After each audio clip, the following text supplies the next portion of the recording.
Kepada sidang jemaat yang dikasihi Tuhan, sebelum kita masuk dalam ibadah PA pada sore malam hari ini, kembali saya menyapa saudara sekalian, Shalom. Sejahtera Tuhan kiranya tetap dilimpahkan kepada kita semua. Mari saudara sekalian kita menyiapkan diri, menyiapkan hati kita terutama untuk kita bisa beribadah kepada Tuhan, dan sekarang kita tundukkan kepala. Bapa yang bertahta dalam kerajaan surga, di dalam nama Tuhan Yesus Kristus, Allah sesembahan dan pujaan hati kami satu-satunya, pada saat sore hari ini Tuhan kami datang kepadamu dan kami boleh bersyukur jika saat ini kami mendapatkan kesempatan lagi untuk beribadah kepadamu setelah seharian penuh Tuhan sudah menolong menyertai kami sekalian dalam kegiatan kami masing-masing. Kami menyerahkan diri kami ke tangan-Mu Tuhan. Ampunkan segala kekurangan, kelemahan bahkan dosa kami, supaya kami layak untuk beribadah, layak untuk memuji, membesarkan nama-Mu Tuhan. Terima kasih Tuhan. Sekarang kami serahkan acara ibadah ini ke tangan-Mu. Kami mengundang hadirat-Mu hadir di tengah-tengah ibadah kami, menolong ibadah kami, bahkan memberkati ibadah kami dari awal sampai pada selesainya Tuhan. Demikian pula pakai seluruh hamba-hamba-Mu yang terkait dalam pelayanan ini, alat-alat yang digunakan Tuhan juga menjamah, Tuhan juga menolong. Segala pekerjaan setan yang coba mengganggu, merintangi dalam ibadah ini, kami sehati panggil nama-Mu yang penuh kuasa untuk mengusirkan segala pekerjaan setan itu di dalam nama Tuhan Yesus Kristus, darah Kristus yang berkuasa. Terima kasih Tuhan, terima kasih. Kami sambut ibadah ini dengan penuh sukacita di dalam nama Tuhan Yesus Kristus. Haleluya. Amin. Puji Tuhan, saudara sekalian, mari kita menyiapkan diri kita, hati kita, terutama untuk kita memuji nama Tuhan. Dan kita akan lakukan pujian dari buku NR nomor 24, Ku bersyukur padamu, O Yesusku.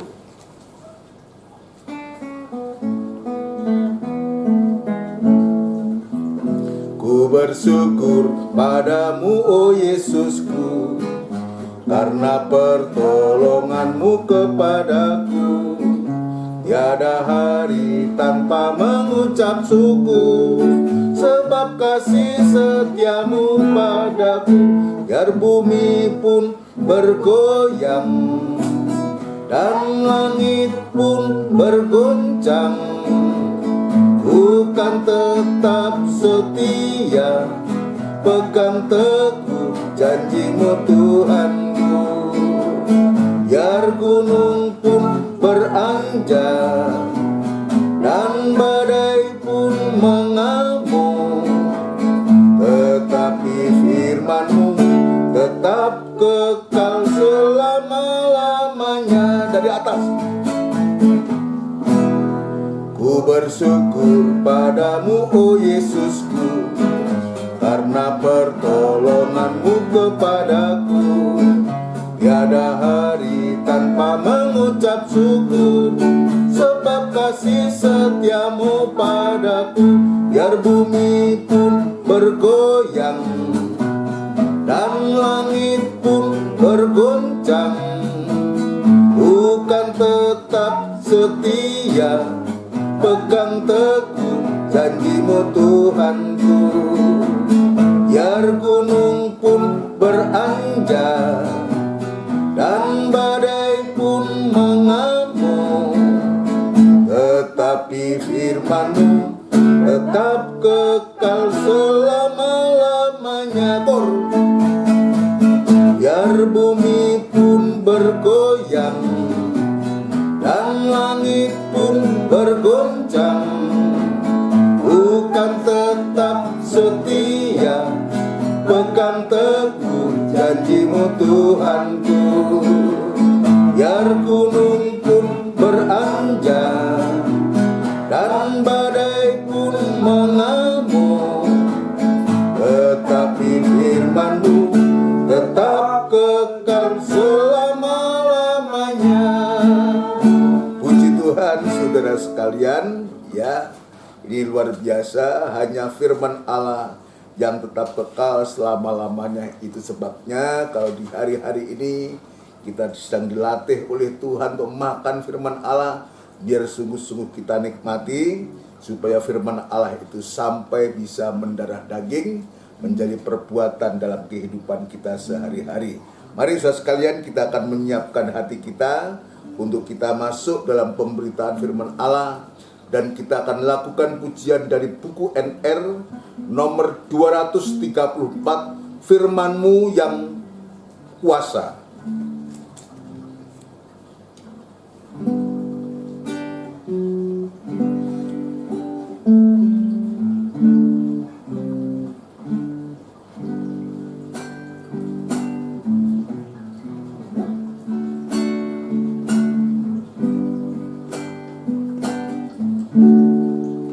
Aku datang dan ku bersujud di hadapan-Mu, ku rasakan indah hadirat-Mu. Telah Kau buka mata hatiku, dan seluruh hidupku ingin ku nikmati firman-Mu. Dari atas, aku datang dan ku bersujud di hadapan-Mu, ku rasakan indah hadirat-Mu.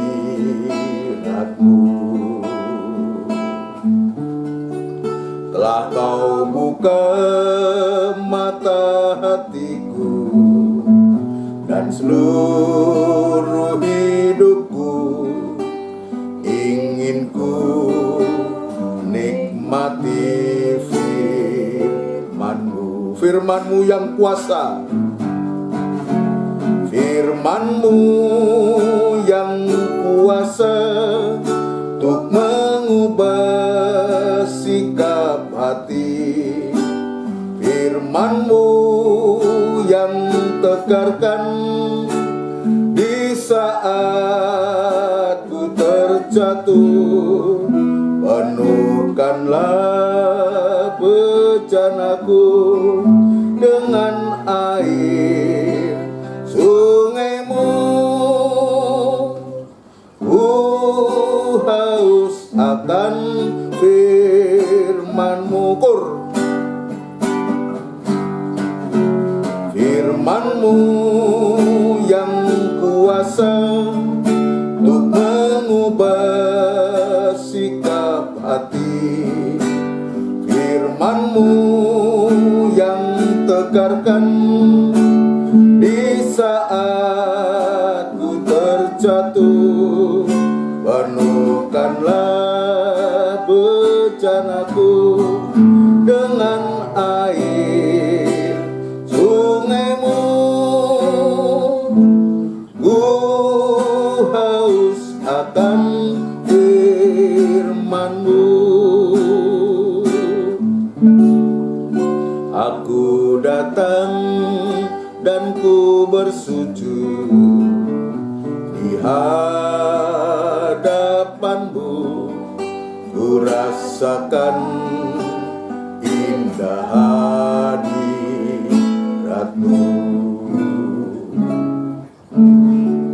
Telah Kau buka mata hatiku, dan seluruh hidupku ingin ku nikmati firman-Mu. Firman-Mu yang kuasa, haleluya. Firman-Mu yang kuasa untuk mengubah sikap hati, firman-Mu yang tegarkan di saat ku terjatuh. Penuhkanlah bejanaku dengan air sungaimu. Ku haus akan firman-Mu. Sekali lagi, haleluya. Firman-Mu yang kuasa untuk mengubah sikap hati. Firman-Mu yang tegarkan di saat ku terjatuh. Penuhkanlah bejanaku dengan air sungaimu. Ku haus akan firman-Mu. Bersama kita tundukkan kepala. Kita akan bersama berdoa untuk firman Tuhan. Benar Tuhan, di hari-hari ini Tuhan kami sangat membutuhkan firman-Mu. Sebab kami menyadari yang bisa menolong kami hanya firman-Mu, yang bisa mengubahkan kami, bahkan membaharui kehidupan kami, hanya Engkau Tuhan lewat firman-Mu. Itu sebabnya Tuhan senantiasa berfirman kepada kami, untuk supaya kami selalu mengalami pembaharuan yang dari Tuhan. Terima kasih Tuhan, lewat pujian ini kami digairahkan kembali, kami dibangkitkan semangat kami untuk kami selalu merindukan firman-Mu. Itu sebabnya urapi firman-Mu dan urapi kami sekalian dalam pengurapan yang dari surga, supaya sungguh nyata Tuhan kami boleh mengalami, merasakan jamahan daripada firman-Mu Tuhan. Demikian pula kami tetap berdoa untuk gereja-gereja lain yang bersamaan beribadah semacam di tempat ini. Kiranya Tuhan juga menolong, memberkati, terutama Tuhan memberikan pembukaan firman Allah kepada seluruh hamba-hamba Tuhan dimanapun mereka berada, sehingga sungguh firman Allah dibentangkan kepada jemaat, sehingga jemaat boleh mengalami kebangunan rohani Tuhan. Terima kasih Bapa. Demikian pula hamba tetap berserah diri kepadamu. Engkau mengetahui keterbatasan, ketidakmampuan hamba. Namun demikian hamba sangat merindukan Engkau Tuhan, untuk bisa melayani Engkau bahkan sampai Engkau datang yang kedua kali, memberikan pertolongan yang ajaib kepada hamba untuk mampu menyampaikan firman-Mu dengan benar dan murni, sehingga nyata firman Allah boleh menyucikan, menemplak, menegur, bahkan menyatakan kekurangan kami, sekaligus kami boleh mengalami pembaharuan yang datangnya dari Engkau sendiri Tuhan. Seluruh sidang jemaat-Mu yang saat ini beribadah di rumah mereka masing-masing, kiranya Tuhan juga menolong, dudukkan mereka semua dengan segala baik, damai sejahtera-Mu, terutama taruh dalam hatinya hati yang selalu merindukan perkataan-Mu Tuhan. Terima kasih Bapa, terima kasih. Inilah seru doa permohonan kami yang jauh dari sempurna. Biar Tuhan yang menolong kami sekalian. Di dalam nama Tuhan Yesus Kristus kami alaskan doa dan sembahyang kami. Haleluya. Amin. Puji Tuhan.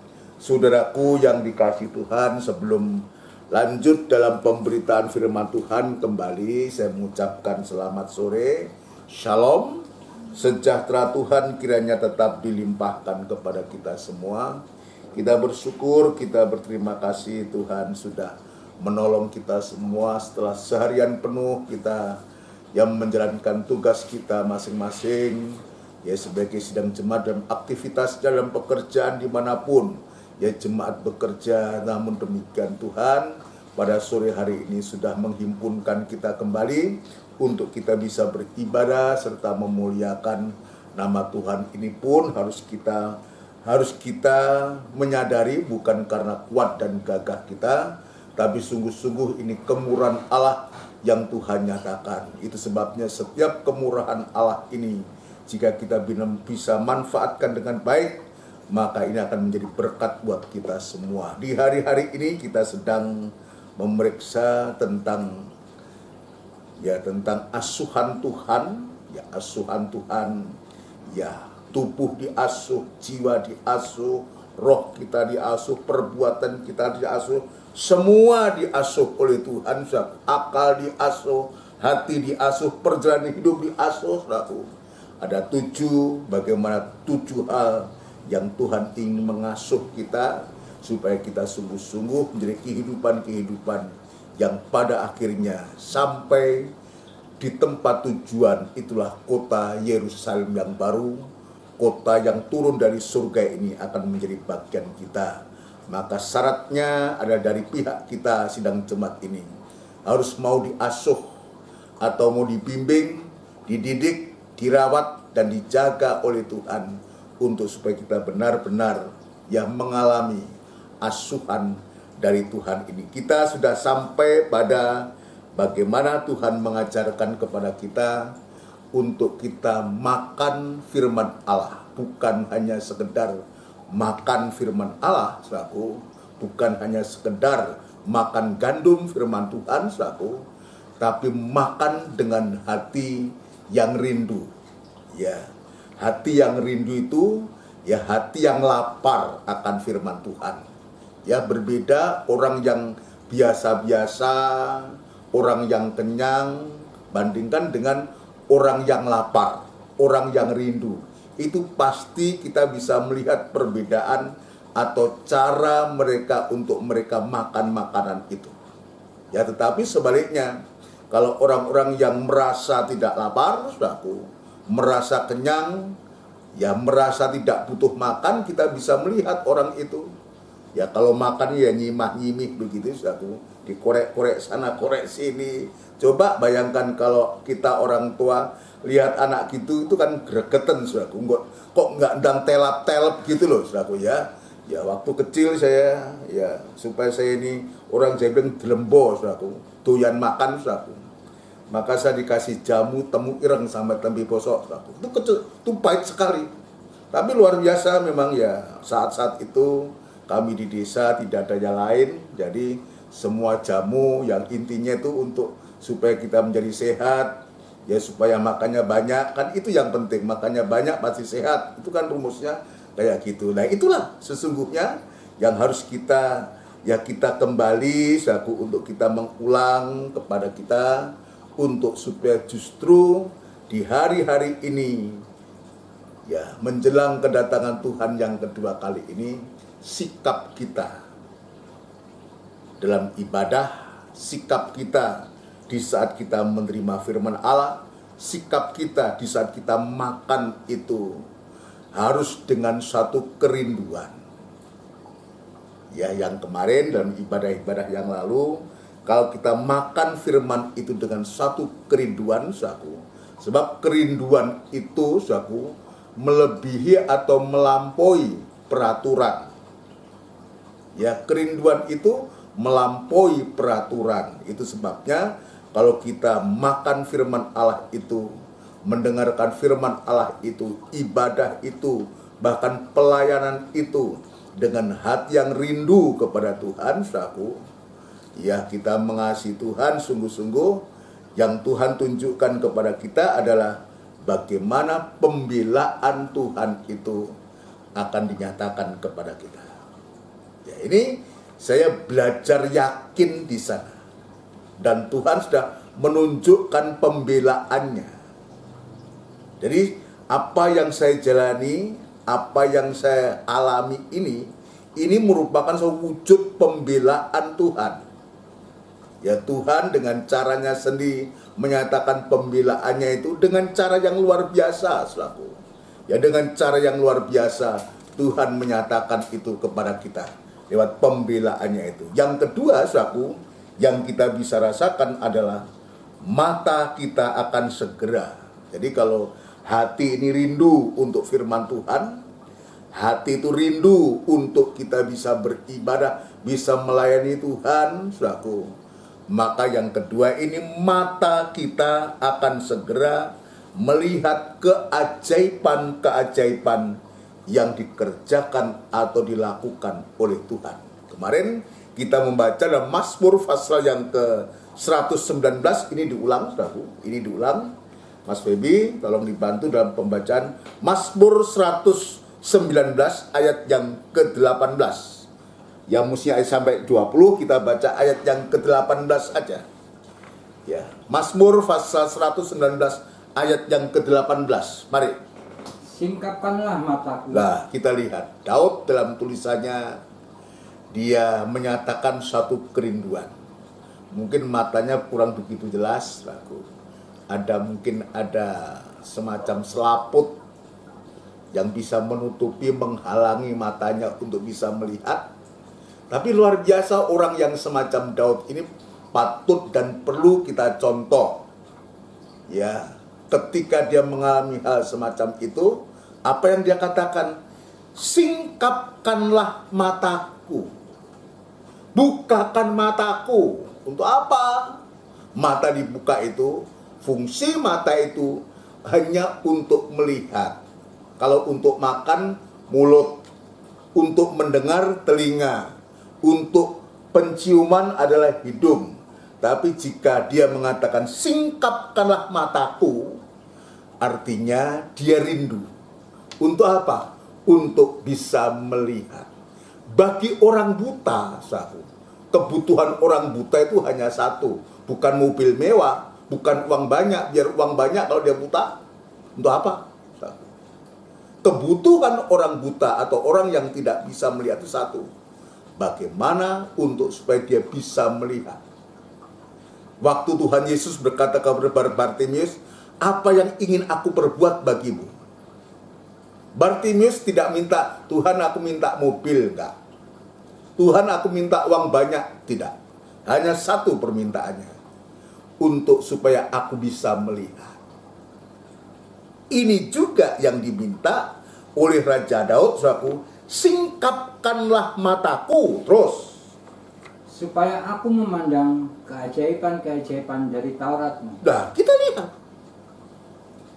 Dia minta disingkapkan, dibukakan matanya itu, saudaraku. Bukan untuk melihat-lihat hal-hal yang tidak benar, saudaraku. Iya, bukan. Tapi dia melihat untuk supaya bisa, supaya memandang keajaiban-keajaiban dari Tauratmu, dari firman-Mu. Jadi ini luar biasa. Artinya apa? Kalau kita menggunakan mata dengan sungguh, pandangan kita, perhatian kita terhadap firman Allah dalam ibadah-ibadah yang Tuhan sudah sediakan kepada kita, maka kita akan melihat suatu keajaiban. Keajaiban itu sesuatu yang mustahil untuk kita bisa lihat, bisa alami. Ya, sesuatu yang bagi kita tidak mungkin. Ya, tetapi kalau kita sungguh-sungguh merasakan suatu keajaiban, bisa memandang keajaiban-keajaiban Tuhan lewat firman-Nya di hari-hari ini, maka firman Allah itu sanggup untuk menciptakan segala sesuatu yang mustahil bagi kita, dan bagi Dia tidak ada barang yang mustahil. Ini juga menjadi keyakinanku. Saya percaya, kalau kita sungguh-sungguh memperhatikan firman Allah, percaya firman Allah, apalagi kita sampai mempraktekkan firman Allah, dan kita merasakan itu keajaiban-keajaiban Tuhan itu, maka sesungguhnya kalau kita bisa merasakan semacam ini, betul-betul Tuhan itu akan melakukan apa yang harus akan dilakukan untuk kita semua. Apa yang tidak pernah terpikirkan oleh kita, maka Tuhan sanggup untuk mencukupkan, mengadakan semua. Ini yang Tuhan tunjukkan kepada kita. Itu sebabnya di hari-hari ini, kita jangan hanya menuntut mujizat-mujizat, bukan berarti kita nggak butuh mujizat. Yang namanya sakit sembuh, itu juga mujizat, itu luar biasa. Itu juga dibutuhkan, tetapi jangan itu yang terutama. Kenapa? Sebab kalau tuntutan kita hanya karena mungkin sakit menjadi sembuh, coba kita lihat, ketika ada 10 orang kusta yang kembali kepada Tuhan, berapa? Cuma 1, yang 9 enggak kembali sembuh. Tetapi sebaliknya, kalau kita melihat keajaiban yang Tuhan kerjakan dalam firman-Nya, yang dah mengubahkan kehidupan kita. Jadi keubahan hidup ini juga suatu keajaiban. Ingat ini. Ya. Dan keubahan hidup ini tidak bisa dipalsukan oleh setan. Karena apa? Kita sedang mengalami secara pribadi. Merasakan kita mengalami. Apalagi kalau kita mendengarkan firman Allah, kita beribadah dengan suatu kerinduan hati yang sangat mendalam. Oh, luar biasa. Itu akan mengerjakan, akan mengubahkan kehidupan kita. Dalam ayat yang sering kali kita baca bahwa ya manfaat atau kegunaan daripada pembukaan firman Allah itu, saudaraku, yaitu untuk mengajar. Jadi ini yang kita bisa lihat. Mengajar, untuk menyatakan kesalahan, untuk memperbaiki, untuk mendidik orang dalam kebenaran. Coba, bagaimana upaya manusia itu ingin menjadi orang baik. Tidak ada sesungguhnya satupun manusia yang ingin jadi orang jahat, tidak ada. Semua ingin jadi orang baik. Tapi diri itu dia tidak mampu. Dirinya itu tidak mampu untuk bisa mengubahkan dirinya sendiri tanpa firman Allah. Tapi sebaliknya, kalau firman Allah itu bekerja, firman Allah yang kita terima itu dengan hati yang rindu kepada Tuhan, saudaraku, maka baginya bukan sesuatu yang sulit, ya, bukan sesuatu yang mustahil bagi Tuhan. Maka Tuhan bisa mengerjakan, mengubahkan kehidupan itu. Mengubahkan kehidupan itu. Ini hasil dari pekerjaan firman atau firman Allah yang kita rindukan. Ya, Daud mengesingkapkan mataku supaya aku bisa memandang keajaiban-keajaiban Taurat. Nah, keubahan hidup ini, saudara, ini lanjutan dari apa yang kita sedang periksa hari Minggu kemarin loh. Ya, keubahan hidup kita yang dikerjakan oleh firman itu, saudara, maka akan menghasilkan kehidupan. Ayat mengatakan kehidupan yang jujur di hadapan Tuhan. Jadi praktek atau hasil dari keubahan hidup itu, jadi karakter kita mengalami satu ya keubahan, ya tabiat kita mengalami pekerjaan firman Allah selaku begitu rupa, maka akan menghasilkan kehidupan atau manusia yang jujur. Pengkhotbah pasal yang ke-7. Pengkhotbah pasal yang ke-7. Ya, pengkhotbah pasal yang ke-7, ya, ayat yang ke-29, ya. Pengkhotbah pasal yang ke-7 ayat yang ke-29.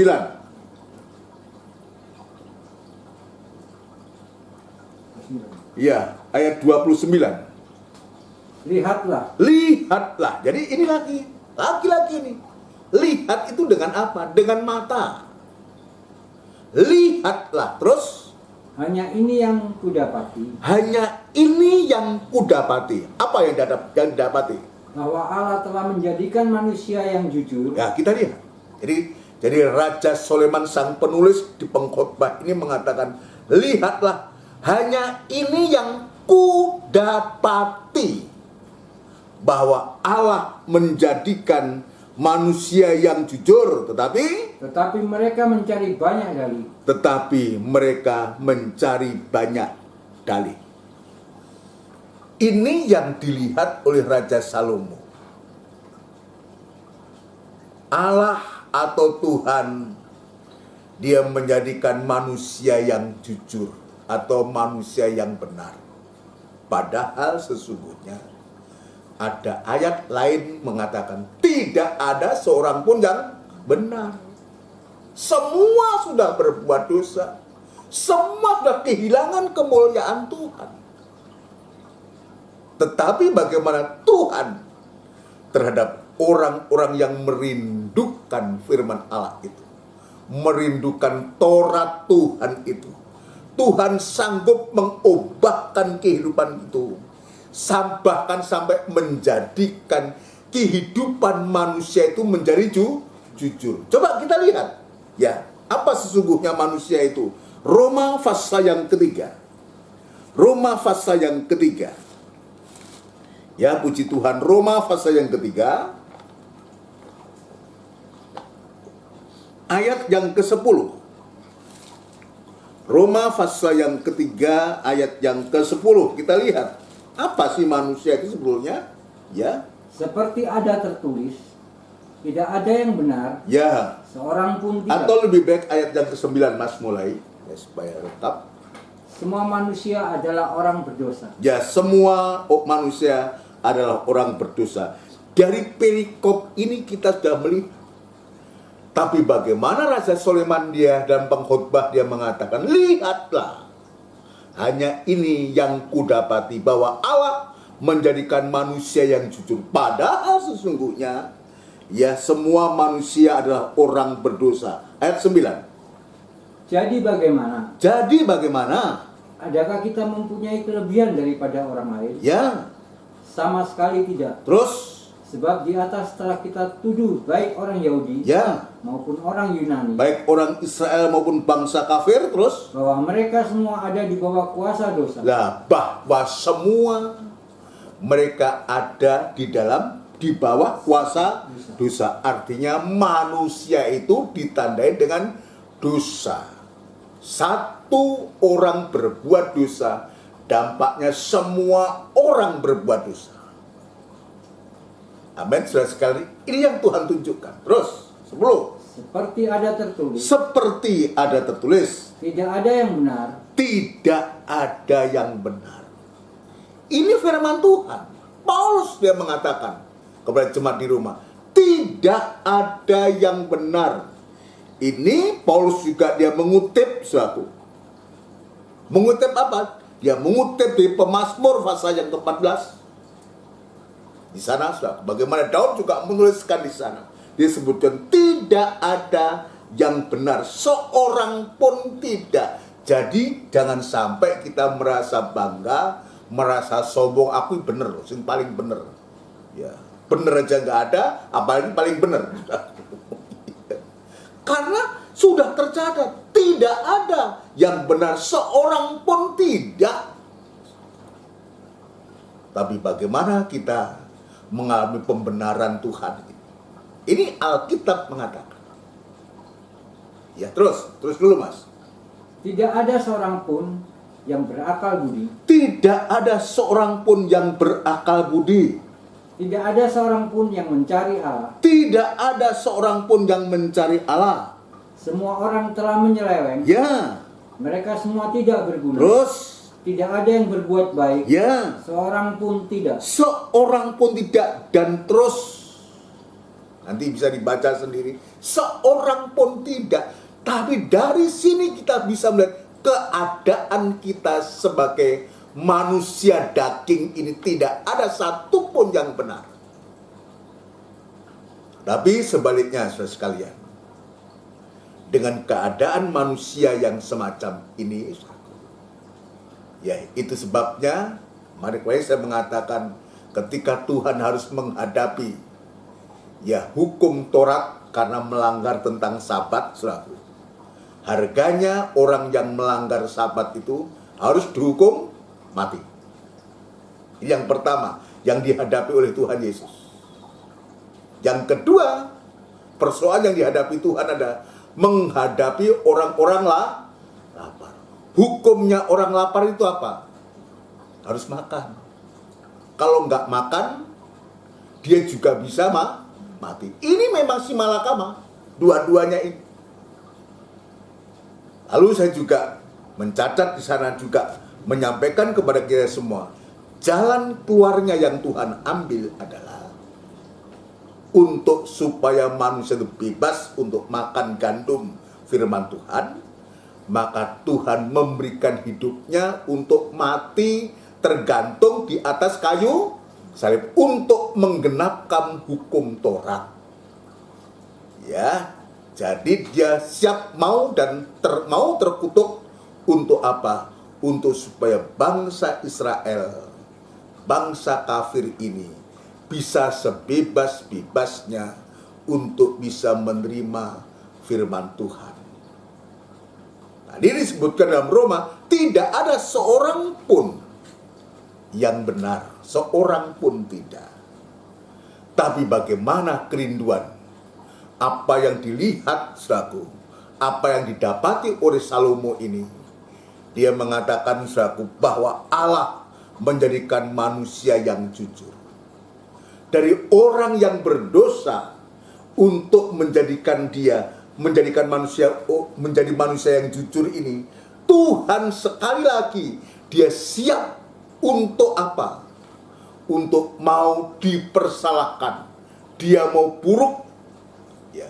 Dia mau tidak dijadikan semacam lebih daripada orang berdosa. Dalam Yesaya itu jelas mengatakan lebih daripada orang yang dianggap orang yang terkutuk.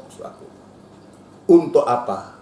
Untuk menjadikan kita, membuat kita menjadi benar atau menjadi jujur. Jadi dengan kata lain, untuk membenarkan orang-orang berdosa ini, maka Tuhan Yesus sudah rela 2000 tahun yang lalu untuk menghampakan diri, untuk supaya kehidupan kita ini menjadi benar bukan karena kita benar, menjadi jujur bukan karena kita jujur. Kita ini penipu semua, kita ini pembohong semua, kita ini tidak benar semua, ayat mengatakan. Tapi apa yang Tuhan perlihatkan kepada Salomo ini, dia katakan menjadikan manusia itu jujur. Jujur itu artinya benar. Benar. Nomor satu, benar atau jujur di hadapan Tuhan. Ini mutlak. Tapi jujur itu harus jujur dengan dirinya sendiri. Ya, bagaimana kita mengatakan orang lain jujur kalau kita tidak jujur? Ya, jadi jujur dengan diri kita. Arti jujur itu kita berani menyatakan, kalau ya katakan ya, kalau tidak katakan tidak. Kalau salah katakan salah, kalau benar katakan benar. Itu jujur, itu benar. Tapi yang kita lihat di dunia ini, saudaraku, kita harapkan di tengah-tengah jemaat, di tengah-tengah anak Tuhan, jangan sampai ini terjadi. Ya, tidak jujur itu sama dengan berbohong. Tidak jujur itu sama dengan berdusta. Tidak jujur sama dengan juga tidak benar. Coba, berapa banyak ya kehidupan bahkan anak-anak Tuhan masih tidak jujur. Nomor satu di hadapan Tuhan. Juga tidak jujur atas dirinya sendiri. Kalau sudah berkeluarga, istri tidak bisa jujur ya kepada suami. Demikian juga suami tidak jujur kepada istri, terutama dalam hal apa? Dalam nikah, dalam rumah tangga itu. Ya, yang paling berbahaya itu adalah tidak jujur dalam soal keuangan. Ini koreksi buatku, buat kita semua. Kita tidak jujur. Padahal sesungguhnya, ya, uang ini akan bisa juga membuat orang itu jahat. Tapi uang ini juga akan membuat kita bahagia. Ya, membuat kita bahagia karena apa? Karena uang itu, karena kita bisa menguasai uang, bisa jujur dengan dengan soal keuangan ini. Uang itu akan membahagiakan, apalagi sekarang di masa pandemi. Kita malas mau keluar kemana-mana. Ayo uang, aku pengen sate. Tinggal telepon, kring. Sate datang, tapi bayar. Bukan gratis, sudah bayar. Ya. Jadi uang kita bisa perintah. Kalau dia kita tempatkan sebagai hamba, dia akan menjadi hamba yang setia. Dia akan bisa membuat kita bahagia. Tapi sebaliknya, kalau uang itu menjadi tuan atas kita, saudara, ini membuat kita tidak jujur, membuat kita tidak benar, bahkan membuat kita bisa menjadi orang yang jahat karena uang. Kenapa? Sebab akar ya dari kejahatan itu adalah cinta uang. Oleh karena kita terikat cinta terhadap uang, tidak jujur dengan keuangan, disitulah mulai kejahatan itu yang akan menghantam kita. Itu sebabnya dalam hal ini, biar ini menjadi suatu pelajaran buat kita. Cobalah belajar kita jujur. Jujur dengan diri kita sendiri. Ketika umpamanya kita punya uang, ya kita gunakanlah semestinya. Jangan kita gunakan yang aneh-aneh. Iya. Jangan terus kalau kita punya uang berlimpah-limpah, sudah pikirnya macam-macam. Ingin istri muda lah, istri tua lah, atau apa namanya. Coba, ini yang ada pada manusia. Sehingga membuat manusia itu menjadi jahat karena uang ini. Ya, tetapi Tuhan menginginkan kita untuk supaya kita menjadi manusia yang jujur. Ini yang dilihat oleh Raja Salomo. Banyak seringkali ya ada keluhan-keluhan seorang istri, aduh kok bujuk itu kok ya nggak jujur ya soal gini loh, kok tahu? Karena gini om. Bahkan ada yang mengatakan, om saya dibohongi sama suamiku dan macam-macam.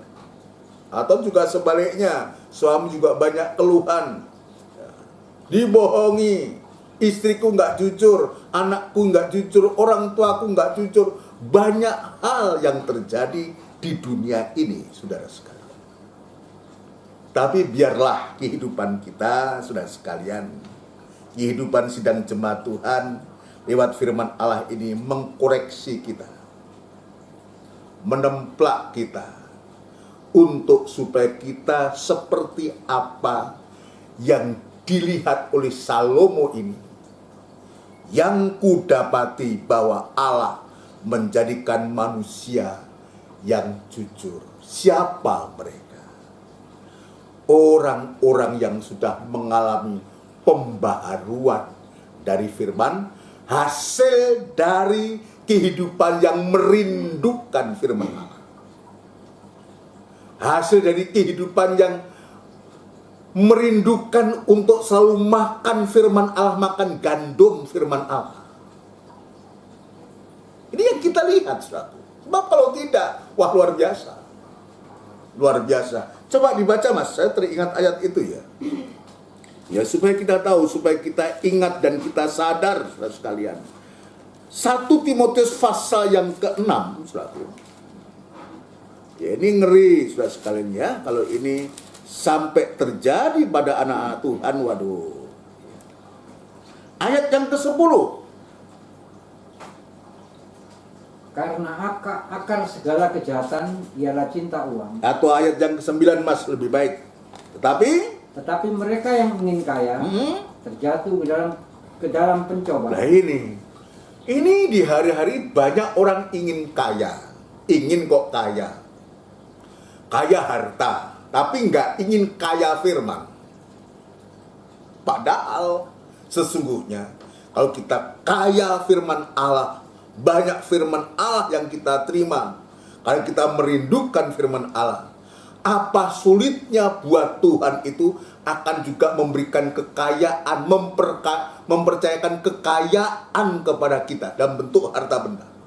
Kalau kita kaya, rohani kaya firman Allah, baginya tidak ada barang yang mustahil. Tetapi manusia katakan, ya tetapi mereka yang ingin kaya terjatuh ke dalam pencobaan. Kita lihat praktek di dunia ini.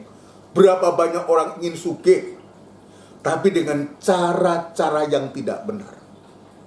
Sudah kaya raya, sudah jadi pejabat, ujuk-ujuk pakai rompi oranye. Coba ini contoh yang nyata yang kita bisa lihat. Sudah kaya, sudah sebagai pejabat tinggi, bahkan pejabat tinggi negara. Ternyata, ujungnya dia harus dipakaikan rompi oranye. Apa itu? Ketangkap, kena OTT, KPK.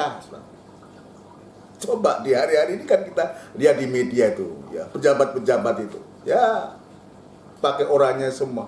Tapi herannya bangga, bisa begini-begini, saudaraku. Ini kayak apa, nggak ada, urat malunya sudah nggak ada ini, saudaraku. Ini luar biasa, ini yang terjadi. Ingin kaya tapi jatuh dalam pencobaan. Jelas ini, ya. Tetapi mereka yang ingin kaya terjatuh ke dalam pencobaan. Terjatuh ke dalam masalah-masalah yang pelik. Ini mengingatkan kita, kalau ingin, jangan ingin kaya harta, ya.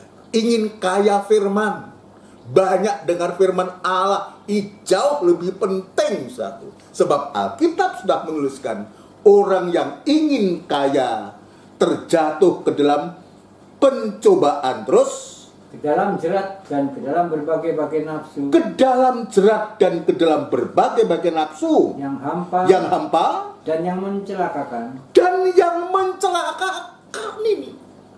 Ini fakta. Ini fakta yang terjadi, mencelakakan, terjerat dan ke dalam berbagai-bagai nafsu yang hampa dan yang mencelakakan, terus yang menenggelamkan manusia ke dalam keruntuhan dan kebinasaan. Kita lihat dampaknya itu akan membuat manusia celaka dan binasa. Jadi ini yang harus kita cegah. Keinginan ini, apalagi kalau keinginan dalam surat Yakobus, kalau keinginan itu dibuai, maka akan menghasilkan dosa. Upah dosa itu adalah kebinasaan atau maut, terus.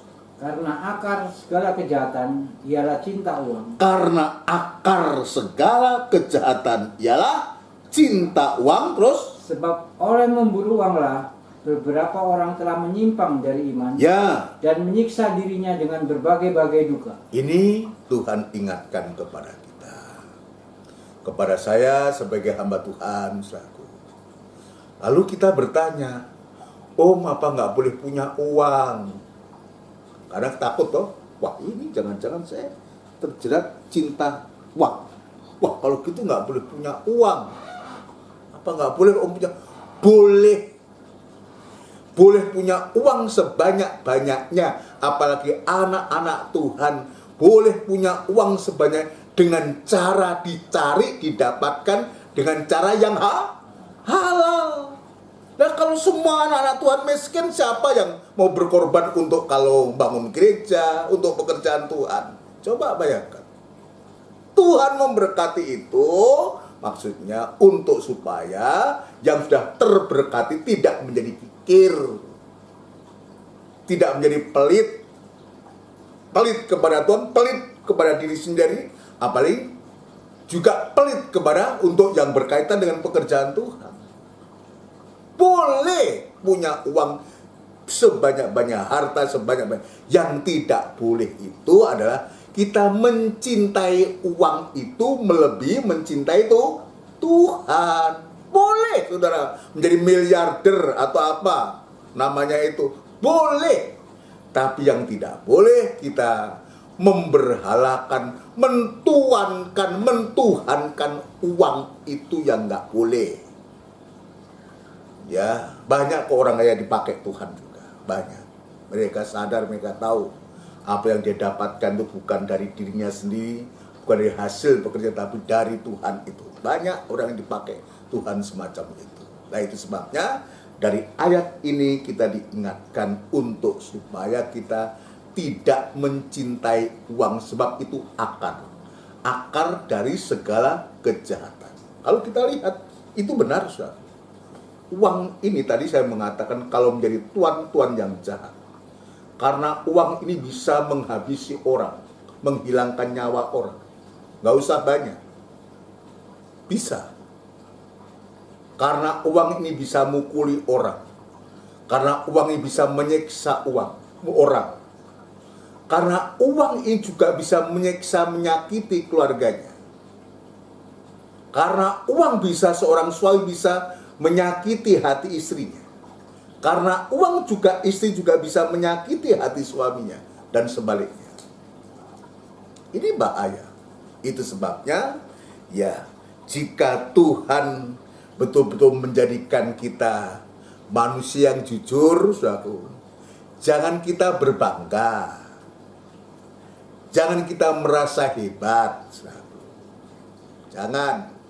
Itu oleh karena Tuhan yang sudah membuat kita mempunyai hati yang jujur, hati yang benar, oleh karena hati kita selalu merindukan firman Tuhan. Hati kita selalu merindukan makan firman Tuhan dengan sebebas-bebasnya. Dan untuk itu, saudara sekalian, Yesus 2000 tahun yang lalu harus tergantung di kayu salib untuk mengenapkan hukum Taurat. Dan untuk semua yang membebaskan orang-orang lapar ini bisa makan. Ini yang Tuhan tunjukkan kepada kita. Lalu ayat saja, tetapi mereka mencari banyak dalih.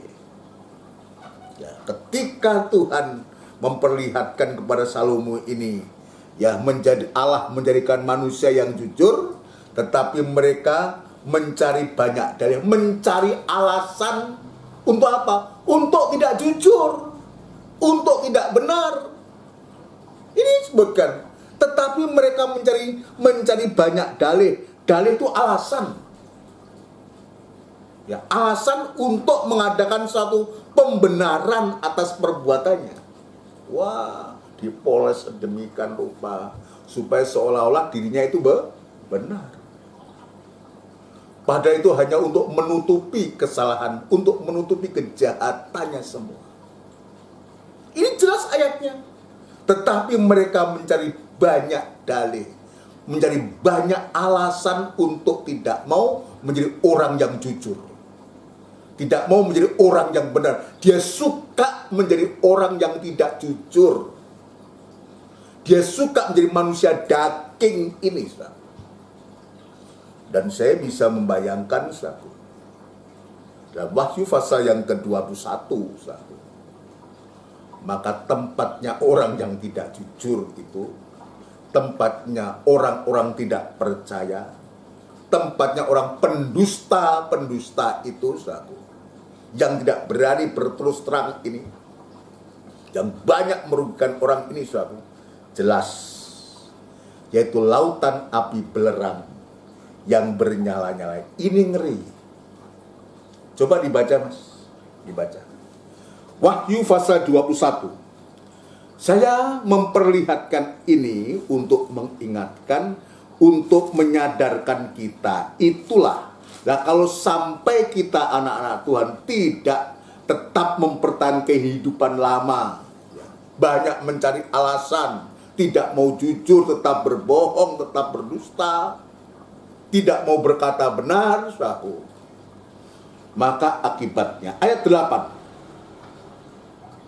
Wahyu pasal 21 ayat yang ke-8. Tetapi orang-orang penakut. Ya, orang-orang penakut, Orang-orang yang tidak percaya.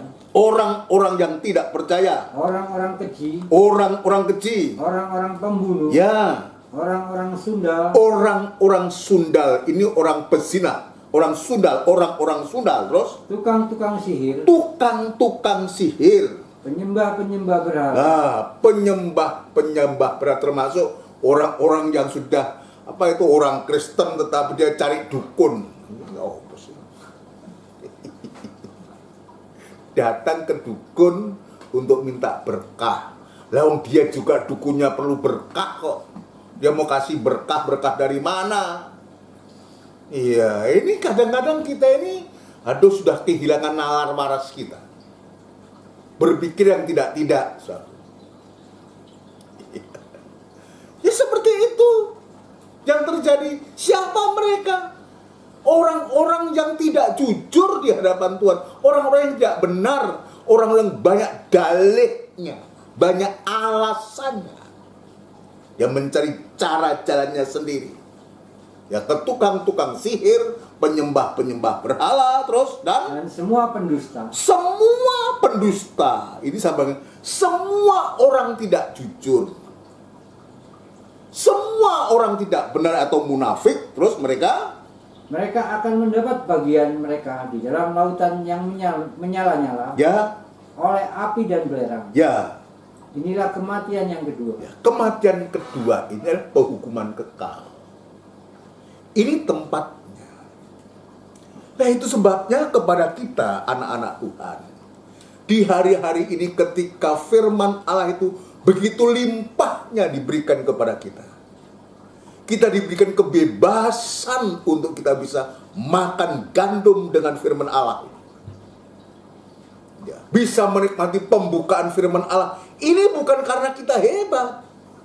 Ini karena perjuangan yang Tuhan telah perjuangkan di atas kayu salib itu, yang memberikan pembebasan atau kebebasan untuk kita makan firman Allah semacam sekarang ini.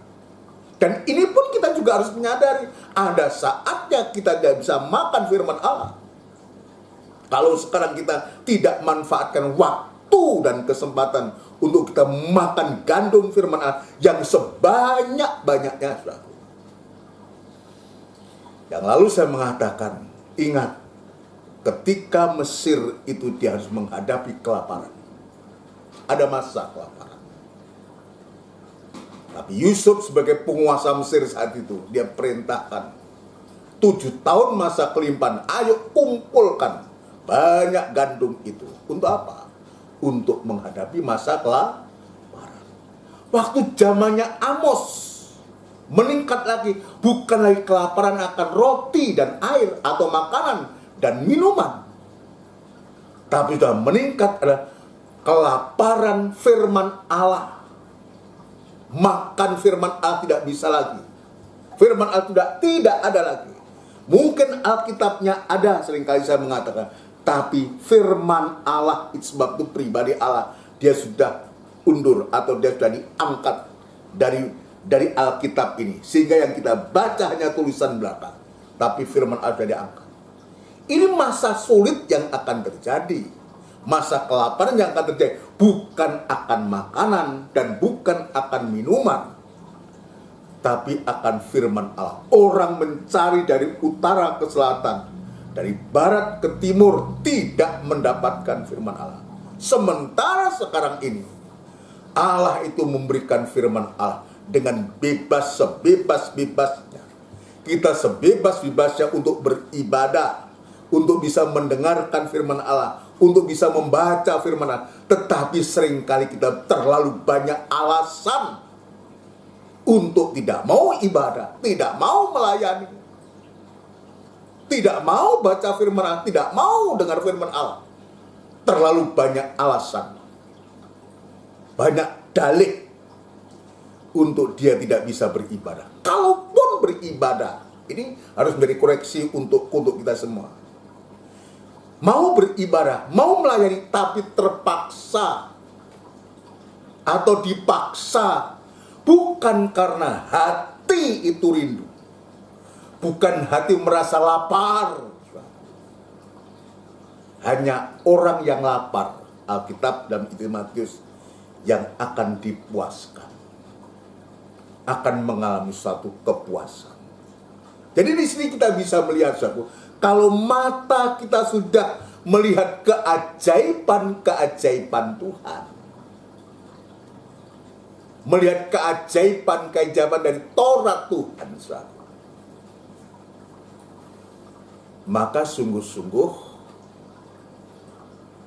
maka yang menyangkut sebetulnya, yang menyangkut soal kebutuhan hidup kita, ya, Kalau mujizat-mujizat rohani itu kita bisa melihat, bisa memandang, bisa menikmati.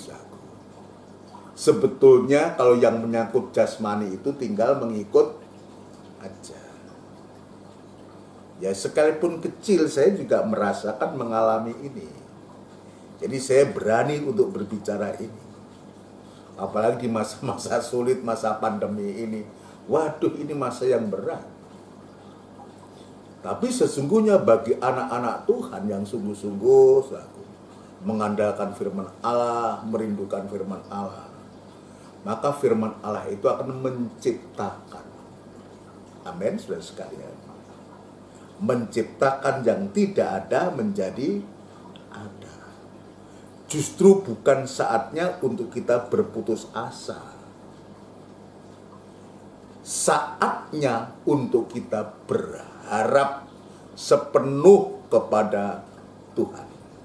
Saatnya untuk kita bisa menikmati firman Allah ini dengan hati yang rindu kepada Tuhan.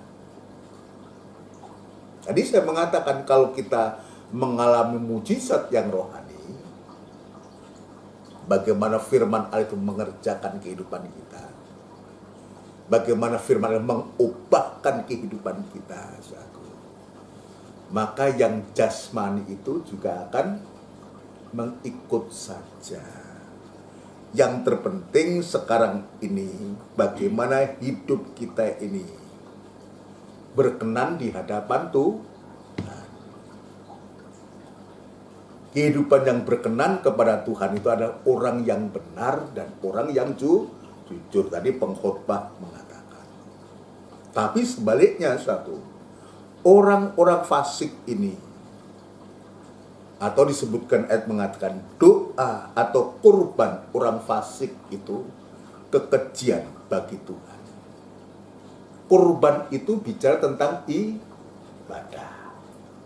Ibadahnya orang jahat itu. Jadi fasik itu sama dengan jahat. Fasik itu artinya tidak pedulikan perintah Tuhan. Saya melihat dalam kamus, fasik itu artinya tidak mempedulikan perintah Tuhan. Firman Allah berulang disampaikan, pendetanya sampai meniren, bicara tentang firman Allah. Tapi jemaat tidak ada yang respon, tidak mau respon, ya, tidak mempedulikan perintah Tuhan. Artinya tidak mempedulikan firman Tuhan. Itu arti fasik. Fasik itu juga buruk kelakuannya. Itu arti daripada fasik itu. Buruk kelakuannya, tingkah lakunya, perbuatannya buruk. Dan yang ketiga, fasik ini sama dengan jahat. Nah, coba kalau kita menempatkan diri sebagai orang fasik, ayat mengatakan itu kekejian bagi Tuhan. Ya. Nah, orang yang semacam ini biar mau jentit semalam suntuk sekalipun, artinya berdoa semalam suntuk, ya Tuhan nggak peduli. Ya kalau orang bahasanya lu kayak gitu bagaimana? Biar kita mau berusaha, mau bekerja sekalipun, ini yang akan kita temui adalah kesulitan. Kenapa? Sebab Tuhan tidak berkenan dengan kurbannya orang fasik. Amsal Sulaiman pasal yang ke-15. Amsal Sulaiman pasal yang ke-15. Biar ini menjadi koreksi buat kita, ya, untuk menyadarkan kita. Amsal Sulaiman pasal yang ke-15 ayat yang ke-8. Korban orang fasik adalah kekejian bagi Tuhan. Korban orang fasik adalah kekejian bagi Tuhan. Terus, tetapi doa orang jujur ya, dikenannya. Ya. Doa orang jujur dikenannya. Jadi tadi Tuhan Allah itu menjadikan manusia jujur. Biar kita bagian kehidupan yang dijadikan Allah sebagai orang jujur. Kenapa? Sebab doa orang jujur itu dikenan. Apa artinya dikenan itu? Dijawab, dikabulkan. Ya, ini dikenan. Ini perhatikan baik-baik. Tapi sebaliknya, ya korban orang fasik. Jadi tadi katakan korban itu bicara tentang ibadah. Ibadah tetapi dengan tidak mengindahkan perintah Tuhan. Ibadah tetapi buruk kelakuannya. Gak cocok dengan ibadahnya. Artinya mendengar firman Allah tapi dia tidak melakukannya. Saudara sekalian, mendengar firman Allah tapi tidak melakukannya. Ayat mengatakan dia sedang menipu diri sendiri. Coba bayangkan, dirinya aja ditipu, orang lain ditipu, bahkan Tuhan pun ditipu. Ini luar biasa jahat ini. Tapi dia beribadah, tapi dia berkorban, tapi dia melayani. Nah itu kekejian bagi Tuhan. Ya, coba diulangi mas. Korban orang fasik.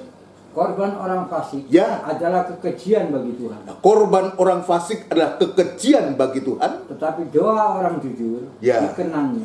Biar ayat ini mengingatkan kita, menyadarkan kita. Ya, ada kesempatan buat kita kalau malam hari ini, sore malam hari, ayat ini menyentuh kepada kita. Ayo kita perbaiki sekarang. Kita segera kembali kepada Tuhan. Jangan sampai ibadah kita, pelayanan kita itu menjadi kekejian bagi Tuhan. Ini mengerikan ini. Kalau itu menjadi kekejian, untuk apa kita beribadah? Kalau pada akhirnya di hadapan Tuhan itu keji, ya, untuk apa?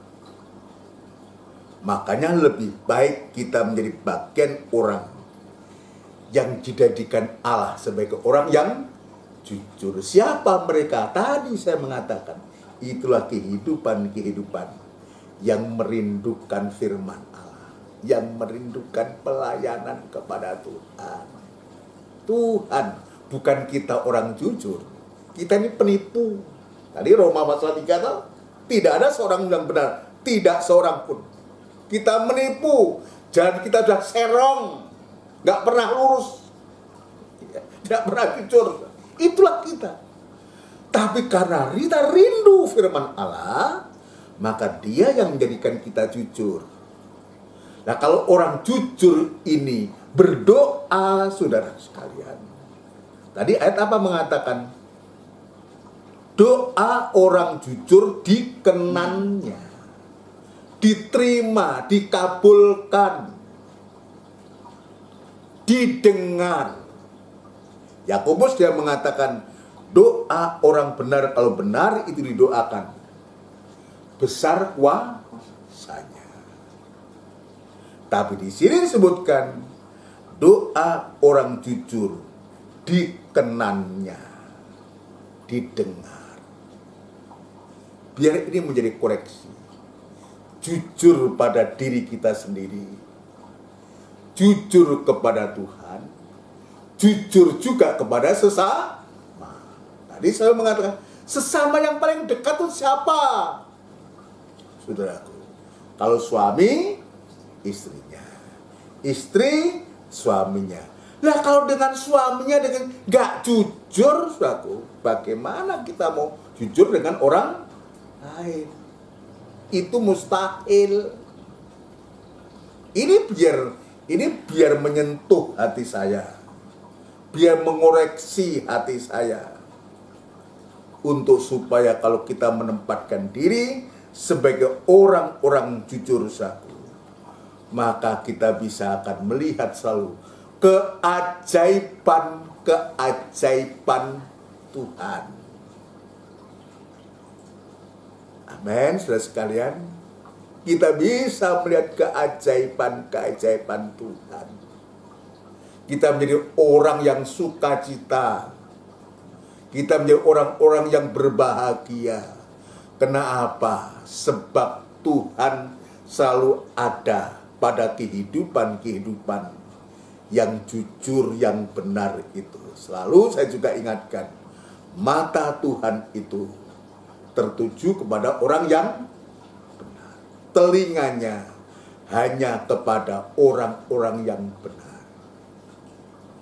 Tapi Tuhan akan menolak orang-orang yang hatinya jahat.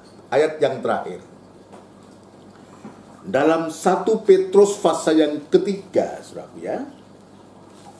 1 Petrus pasal yang ketiga, saya ingat ayat itu ya. 1 Petrus pasal yang ketiga, ayat yang ke-12. Ya. Atau lebih baik saya senang kalau kita membaca ayat yang ke-10, 11 dan 12, Mas. 1 Petrus 3 ayat 10. Siapa yang mau mencintai hidup? Siapa yang mau mencintai hidup, perhatikan baik-baik. Siapa yang mau mencintai hidup, terus Dan mau melihat hari-hari baik, dan mau melihat hari-hari baik, dia harus menjaga lidahnya ya, terhadap yang jahat, menjaga lidahnya terhadap yang jahat, terus dan bibirnya terhadap ucapan-ucapan yang menipu. dan bibirnya terhadap ucapan-ucapan yang menipu.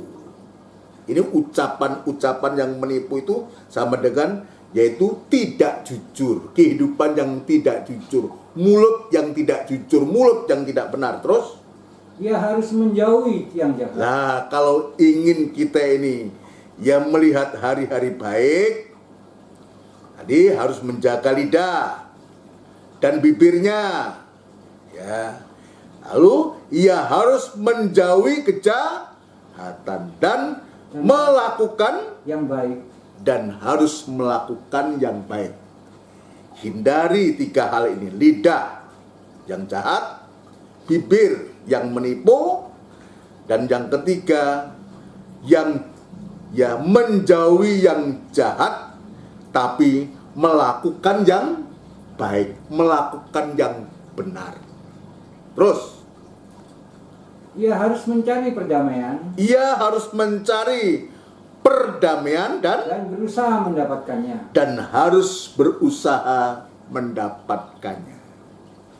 Kalau malam hari ini kita menemukan, saudaraku, lidah yang jahat, ya, ucapan bibir yang menipu, dan kita menjauhi kejahatan, saudaraku, maka ada ayat mengatakan yang ia harus mencari perdamaian. Segeralah berdamai. Kata mencari itu berusaha. Berusahalah mencari, atau ya, ia harus berusaha mencari perdamaian dan berusaha mendapatkannya. Harus dibayar harganya. Untuk sampai mendapatkan pendamaian itu, artinya apa? Harus kita bawa kepada Tuhan, kita akui kepada Tuhan, ya, sampai kita mendapatkan pendamaian. Sehingga kehidupan itu dibenarkan oleh Allah. Kehidupan itu, ya, dijadikan kehidupan manusia yang jujur. Nah, sekarang kita lihat ayat 12. Sebab mata Tuhan tertuju kepada orang-orang benar. Nah, sebab mata Tuhan tertuju kepada orang-orang benar. Sekarang tinggal bagaimana kita, kalau kita menempatkan hidup kita benar dan jujur di hadapan Tuhan, maka perhatian Tuhan sedang tertuju kepada kita. Tapi sebaliknya, kalau kita membiarkan bibir kita, mulut kita, perbuatan kita tetap jahat, saudara, maka jelas dikatakan doa orang fasik, korban orang fasik itu kekejian bagi Tuhan. Tetapi doa orang jujur itu dikenannya. mata Tuhan tertuju kepada orang-orang benar terus dan telinganya kepada permohonan mereka yang minta tolong. dan telinganya mendengar doa permohonan orang benar, orang jujur. Jadi berbahagialah kalau kita Tuhan tempat jadikan kita sebagai orang-orang jujur dan orang-orang benar. Terus, tetapi wajah Tuhan menentang orang-orang yang berbuat jahat. Dan wajah Tuhan menentang orang-orang yang berbuat jahat. Ini jelas. Biar ini menjadi koreksi buatku, buat sidang jemaat, buat pelayan-pelayan Tuhan, juga buat imam-imam semua. Jadilah imam pelayan Tuhan yang benar, yang jujur. Jangan menjadi jemaat pelayan imam-imam yang jahat, yang itu merupakan kekejian bagi Tuhan. Jangan. Masih ada kesempatan. Biar kita berusaha mencari pendamaian dan berusaha untuk bisa mendapatkan. Siapapun kita, sejahat apapun kita, senajis apapun juga, kalau kita mau mencari pendamaian dan sampai mendapatkan, dia akan dipulihkan oleh Tuhan. Allah itu setia dan adil. Dia mengampuni dan menyucikan untuk menjadikan kita menjadi benar di hadapan Tuhan. Nah, kalau sampai di sini, maka mata Tuhan itu tertuju kepada kehidupan yang benar. Dan doa-doa orang benar ini didengar oleh Tuhan. Amin, saudaraku. Doa-doa orang jujur itu dikenannya besar. Tuhan berkenan kepada orang. Tetapi sebaliknya, wajah Tuhan menentang orang-orang yang berbuat jahat dalam hal apapun juga. Saudara sekalian, biar ini menjadi koreksi buat kita. Ya, sekaligus ini suatu teguran, templaan yang keras buat kita. Lebih baik sekarang kita ditemplak oleh Tuhan. Dan kita mau terima. Supaya lautan api itu tidak menjadi bagian kita. Kematian kedua itu terbebas dari kita. Bebas dari kematian yang kedua. Itulah penghukuman kekal untuk selama-lamanya. Ada sarana. Di hadapan kita ada tubuh dan darahnya Kristus, perjamuan suci ini. Ini wujud dari korbannya Kristus yang siap untuk mengampuni kita. Kita harus mengusahakan sampai kita mendapatkan pendamaian itu. Dan kita pastikan kita diampuni oleh Tuhan. Amin, saudara sekalian. Ayo kita manfaatkan ini. Kita akan lakukan satu pujian satu. Hatiku percaya. Hatiku percaya.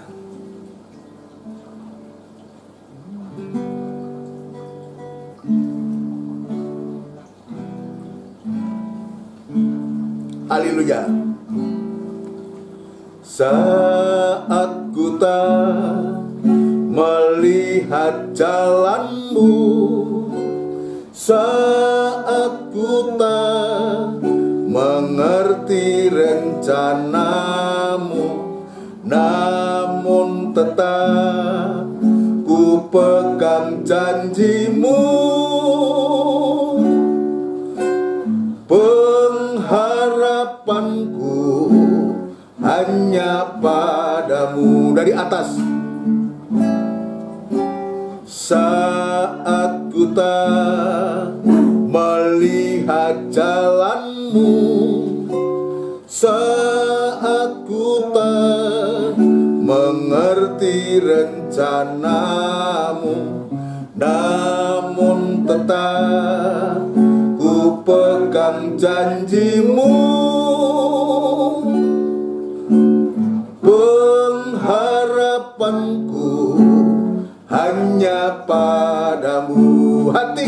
percaya, hatiku percaya,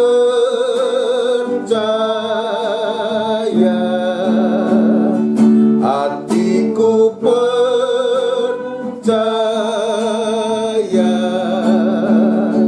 hatiku percaya, selalu ku percaya, hatiku percaya, hatiku percaya. Hati percaya itu sama dengan hati yang menerima. Haleluya. Percaya, hatiku percaya, selalu ku percaya, selalu ku percaya, selalu ku percaya.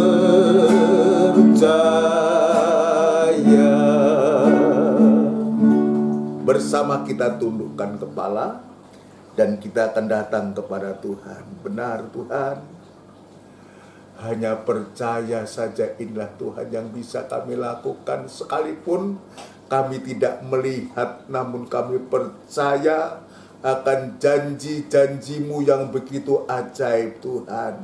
Sebab kami meyakini hanya janji firman-Mu lah yang ya dan amin, dan memberikan jaminan keselamatan kepada kami, jaminan pembaharuan secara sempurna sampai sewaktu-waktu, menjadikan kehidupan kami yang hina, yang dosa ini, yang berdosa ini menjadi sama mulia seperti Engkau mulia adanya Tuhan. Memang bagi kami mustahil Tuhan, tapi bagi-Mu tidak ada barang yang mustahil. Terima kasih untuk firman Tuhan, lawatan-Mu, asuhan-Mu pada sore malam hari ini Tuhan. Di hadapan kami ada tubuh dan darah-Mu ya Tuhan.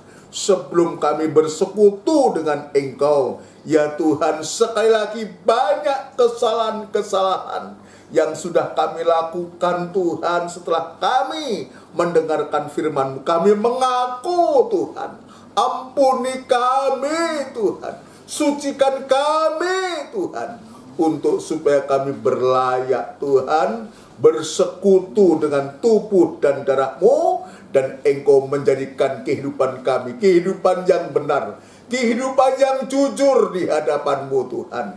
Terima kasih Tuhan, terima kasih untuk lawatan-Mu pada sore malam hari ini. Terima kasih, dan kami sambut tubuh darah-Mu di dalam nama Tuhan Yesus Kristus. Haleluya. Amin. Puji Tuhan, saudara sekalian. Mari kita menyiapkan diri, terutama hati kita, untuk kita bersekutu dengan tubuh dan darahnya Kristus. Saudara sekalian, mari kita ambil. Ya, yang ingin menggunakan perjamuan suci bisa menggunakan ya. Kita gunakan, ini penting buat kita. Jangan dimakan dulu, jangan diminum dulu. Kita akan bersama-sama. Puji Tuhan.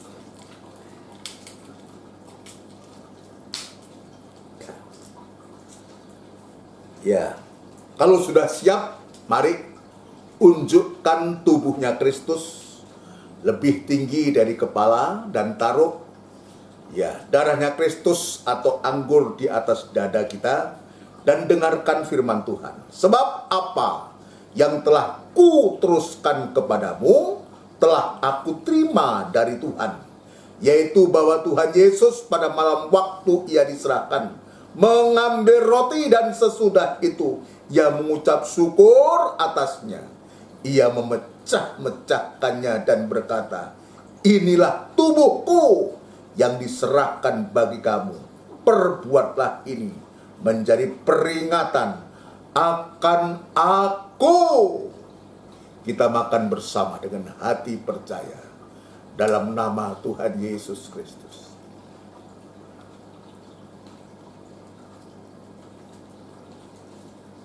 Terima kasih Tuhan, lawatan-Mu malam hari. Haleluya, ya Rabaya Sak, ya Rabaya Kurban. Terima kasih Tuhan. Haleluya, haleluya. unjukkan darahnya Kristus lebih tinggi dari kepala, dan taruh tangan kiri di atas dada. Kita nyatakan kerinduan kita kepada Tuhan dan dengarkan firman Tuhan. Demikian juga ia mengambil cawan sesudah makan lalu berkata, cawan ini adalah perjanjian baru yang dimeteraikan oleh darahku. Perbuatlah ini setiap kali kamu minumnya menjadi peringatan akan aku. Kita minum bersama dengan hati percaya dalam nama Tuhan Yesus Kristus.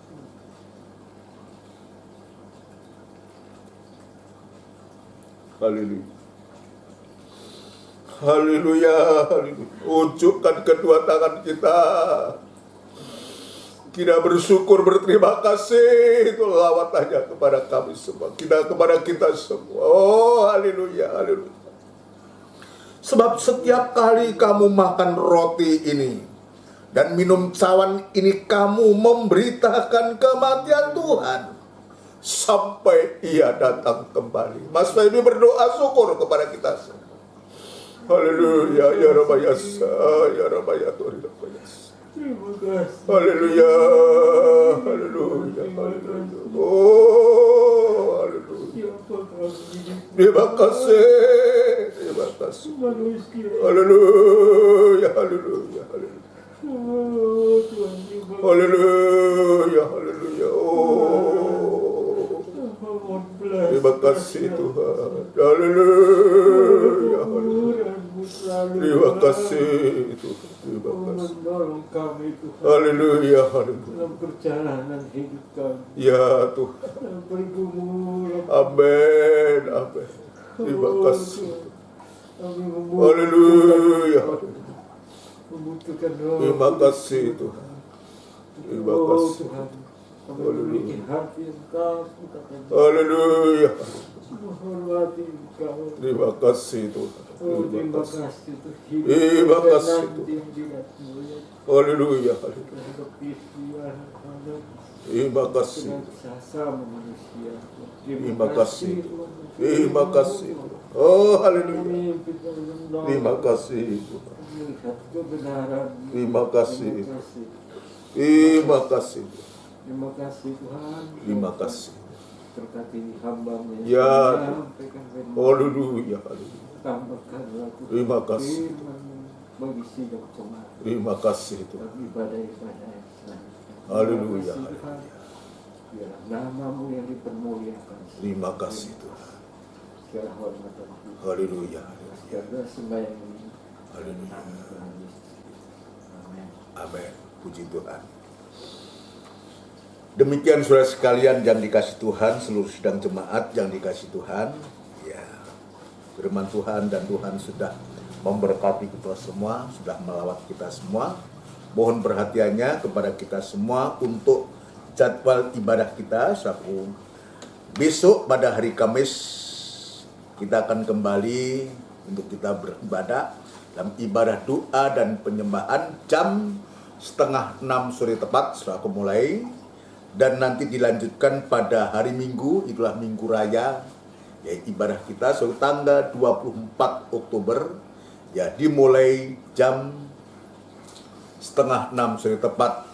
Untuk ibadah-ibadah berikutnya nanti akan kita dengar di ibadah raya nanti ya, tanggal 24 kita tetap berdoa supaya Tuhan sungguh-sungguh memberikan ya kerinduan hati kita untuk kita bisa beribadah. Kita tingkatkan ya, jangan sekedar makan tapi makan dengan hati yang rindu supaya lahap kita ya.